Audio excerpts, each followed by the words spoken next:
नमस्कार। आप सुन रहे हैं हिंदी ग्राम। मैं हूं रोहित पाठक। आप सबके समक्ष हरिशंकर परसाई जी की एक बड़ी ही लोकप्रिय रचना जिसका शीर्षक है भोला राम का जीव आप सबके समक्ष प्रस्तुत कर रहा हूं। ऐसा कभी नहीं हुआ था। धर्मराज लाखों वर्षों से असंख्य आदमियों को कर्म और सिफारिश के आधार पर स्वर्ग या नरक में निवास स्थान अलाट करते आ रहे थे, पर ऐसा कभी नहीं हुआ था। सामने बैठे चित्रगुप्त बार बार चश्मा पोंछ, बार बार थूक से पन्ने पलट रजिस्टर पर रजिस्टर देख रहे थे। गलती पकड़ में ही नहीं आ रही थी। आखिर उन्होंने खींच कर रजिस्टर इतने जोर से बंद किया कि मक्खी चपेट में आ गई। उसे निकालते हुए वे बोले, महाराज, रिकॉर्ड सब ठीक है। भोला राम के जीव ने 5 दिन पहले देह त्यागी और यमदूत के साथ इस लोक के लिए रवाना भी हुआ, पर यहाँ अभी तक नहीं पहुँचा। धर्मराज ने पूछा, और वह दूत कहाँ है? महाराज, वह भी लापता है। इसी समय द्वार खुले और एक यमदूत बदहवास वहाँ आया। उसका मौलिक कुरूप चेहरा परिश्रम, परेशानी, भय के कारण और भी विकृत हो गया था। उसे देखते ही चित्रगुप्त चिल्ला उठे, अरे तू कहाँ रहा इतने दिन? भोला राम का जीव कहाँ है? यमदूत हाथ जोड़कर बोला, दया निधान, मैं कैसे बताऊं क्या हो गया।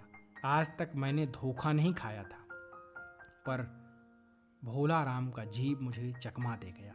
5 दिन पहले जब जीव ने भोला राम का देह त्यागा, तब मैंने उसे पकड़ा और इस लोक की यात्रा आरंभ की।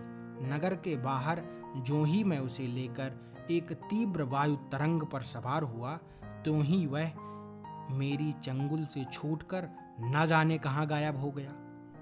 इन 5 दिनों में मैंने सारा ब्रह्मांड छान मारा, पर उसका कहीं पता नहीं चला। धर्मराज क्रोध से बोला, मूर्ख, जीवों को लाते लाते बूढ़े हो गए, फिर भी एक मामूली बूढ़े आदमी के जीव ने तुझे चकमा दे दिया।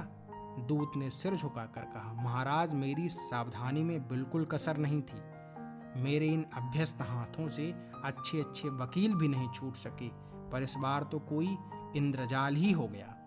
चित्रगुप्त ने कहा, महाराज, आजकल पृथ्वी पर इस प्रकार का व्यापार बहुत चला है।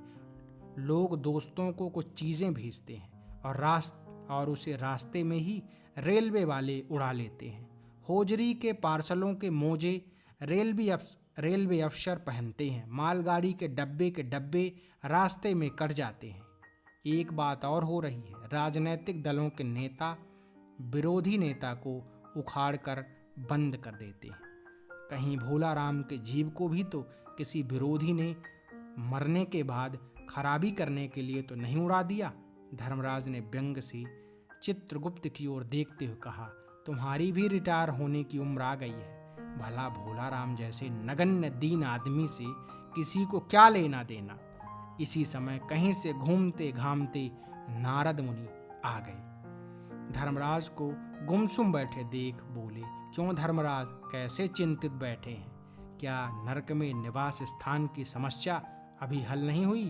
धर्मराज ने कहा, वह समस्या तो कब की हल हो गई मुनिवर।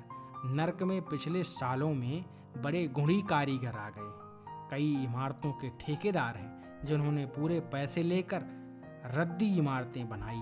बड़े बड़े इंजीनियर भी आ गए हैं जिन्होंने ठेकेदारों से मिलकर पंचवर्षीय योजनाओं का पैसा खाया।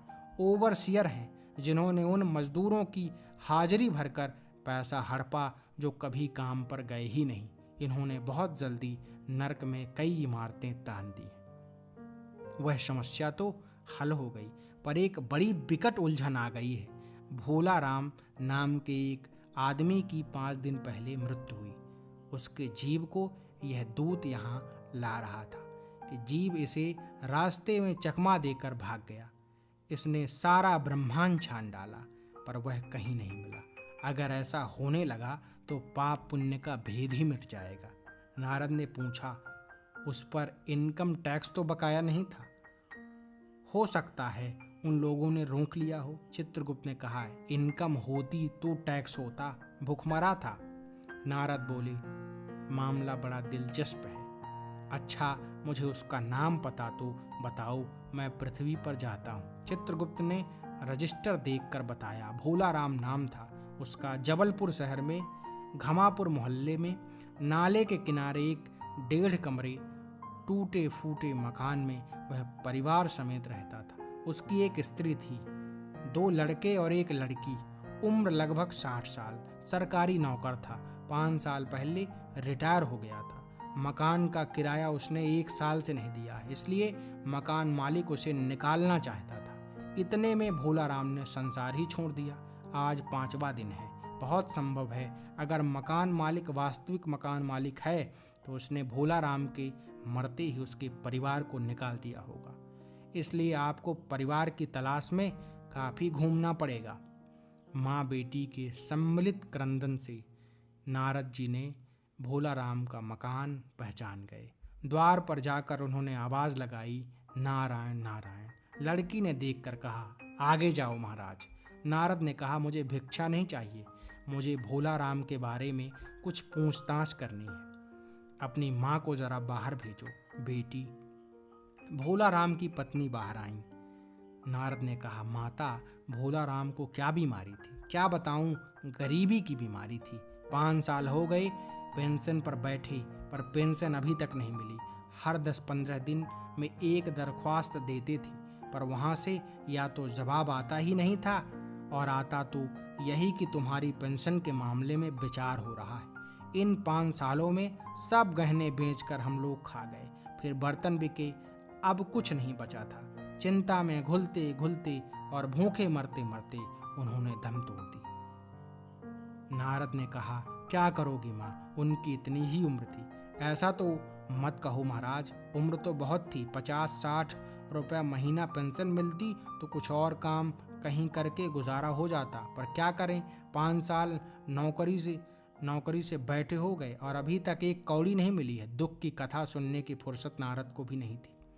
वे अपने मुद्दे पर आए। माँ, यह तो बताओ कि यहाँ किसी से उनका विशेष प्रेम था जिसमें उनका जी लगा हो? पत्नी बोली, लगाव तो महाराज बाल बच्चों में ही होता है, नहीं परिवार के बाहर भी हो सकता है। मेरा मतलब है किसी स्त्री।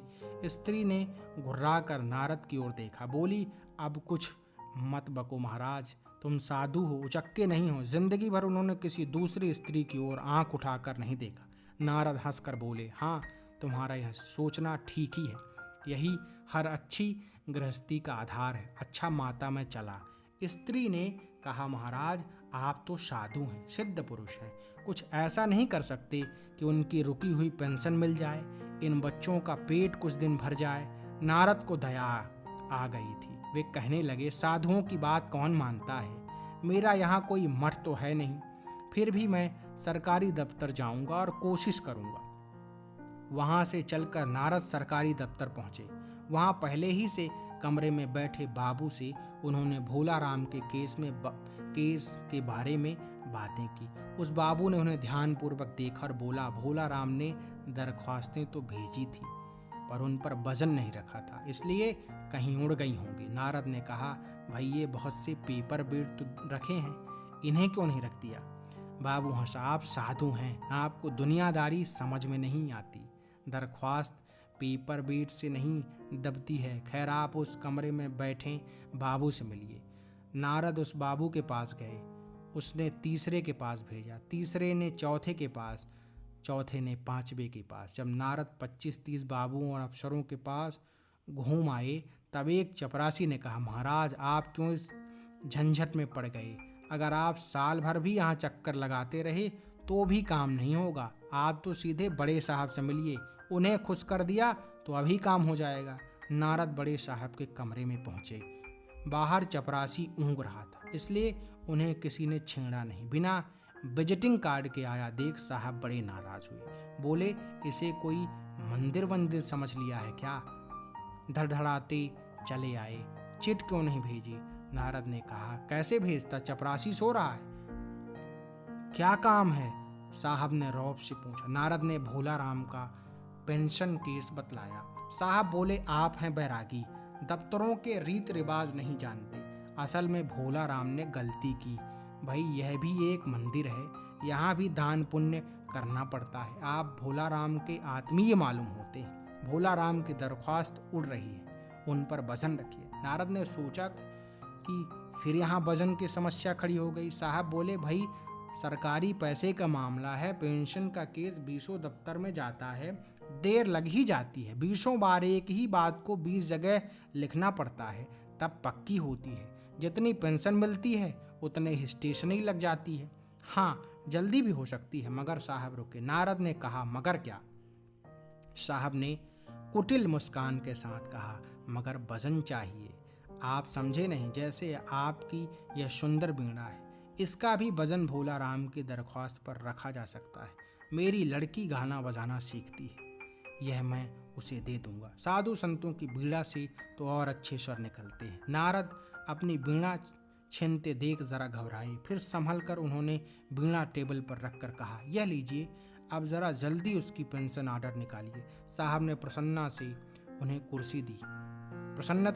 कुर्सी दी, वीणा को एक कोने में रखा और घंटी बजाई। चपरासी हाजिर हुआ। साहब ने हुक्म दिया, बड़े बाबू से भोला राम के केस की फाइल लाओ। थोड़ी देर बाद चपरासी भोला राम की 100-150 दरख्वास्तों से भरी फाइल लेकर आया। उसमें पेंशन के कागजात भी थे। साहब ने फाइल पर नाम देखा, निश्चित करने के लिए पूछा, क्या नाम बताया साधु जी आपने? नारद समझे कि साहब कुछ ऊंचा सुनते, इसलिए जोर से बोले, भोला राम। सहसा फाइल में से आवाज आई, कौन पुकार रहा है मुझे? पोस्टमैन है क्या? पेंशन का ऑर्डर आ गया? नारद चौंके, पर दूसरे ही क्षण बात समझ गए। बोले, भोला राम, तुम क्या भोला राम के जीव हो? हाँ, आवाज आई। नारद ने कहा, मैं नारद हूँ, तुम्हें लेने आया हूँ। चलो, स्वर्ग में तुम्हारा इंतजार हो रहा है। आवाज आई, मुझे नहीं जाना है, मैं तो पेंशन की दरख्वास्तों पर अटका हूँ, यही मेरा मन लगा है, मैं अपनी दरख्वास्तें छोड़कर नहीं जा सकता। इस कहानी को आपने बड़े धैर्य और ध्यान से सुना, इसके लिए बहुत बहुत धन्यवाद।